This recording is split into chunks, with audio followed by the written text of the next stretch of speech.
Vous vous dites, bah non, c'est l'entourage. Mais en fait, non, c'est ce que vous vivez. Vous vivez émotionnellement dans votre rapport à l'argent. Pour vous, l'argent, c'est mauvais, c'est sale. Ah, j'en veux pas. Sais-tu identifier quelle est ta relation à l'argent? Avec quel mode de fonctionnement tu vis dans ta relation à l'argent?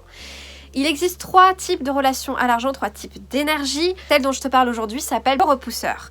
C'est la personne qui va faire des projections sur l'argent qui sont que négatifs. Mais sachez que si vous avez subi des agressions sexuelles, il est possible que vous projetez l'idée de honte sur la relation à l'argent, l'idée de sale et de dégueulasse. Si vous n'avez que des projections négatives dans la relation à l'argent, alors vous serez ce qu'on appelle un repousseur, c'est-à-dire que toutes vos pensées et tous vos comportements inconscients, parce que tout ça c'est inconscient, vous vous en rendez pas compte tout au long de votre vie, dans le rapport à l'argent, c'est que du négatif. C'est exemple, ah de toute façon l'argent c'est mal, l'argent c'est sale, quand on a de l'argent on est une mauvaise personne, j'étais riche, ma famille ne le supporterait pas.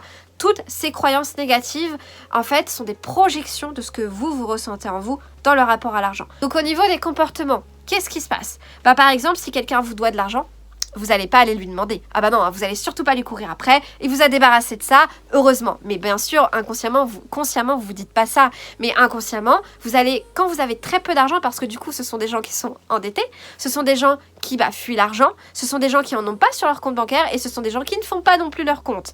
Donc à ce rythme-là, il est évident que ces gens-là n'ont pas d'argent. Donc en plus, ça renforce leur croyance que l'argent c'est mauvais, c'est sale parce qu'ils en ont pas. Donc ils peuvent pas se faire plaisir avec l'argent puisqu'ils n'arrivent pas à en avoir pour justement que dans la matière, ça leur démontre le contraire, qu'avec l'argent, il peut se passer des bonnes choses parce que l'argent, je le répète, est un outil à votre service. C'est comme un stylo, c'est comme un téléphone. Et oui, c'est pas l'outil qui est important, c'est comment vous pensez et comment vous ressentez, c'est qui vous êtes.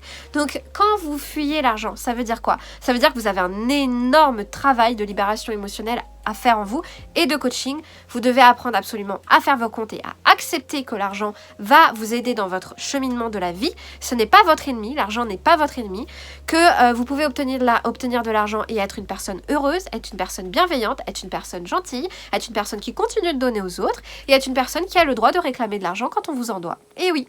Et donc ça, c'est vraiment un travail personnel à faire. C'est entre vous et vous, c'est vous qui le faites, vous le faites pas, ça vous regarde. Mais c'est un travail à effectuer parce que vous avez beaucoup de croyances négatives dans la relation à l'argent.